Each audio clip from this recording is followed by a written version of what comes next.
If your Opera browser is still running in light mode, in this video, I will show you exactly how to switch Opera to dark mode quickly and easily.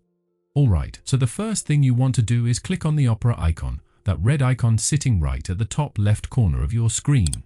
And from the menu that appears, select Settings.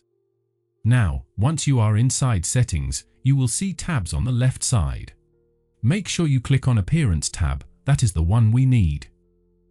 From there, go ahead and scroll down just a little bit until you spot a section called Mode. By default, this is set to System. That simply means Opera is following your device's mode. Whatever your system does, Opera does the same. But if you want to set Opera to dark mode permanently, regardless of your system settings, click on that drop-down icon right there and select Dark. And just like that, Opera is now in dark mode. It is a much more comfortable experience, especially during those long browsing sessions or late-night hours. Of course, you are free to change this anytime. Just return to the same spot and switch between dark, light, or system mode, whichever works best for you at any given moment.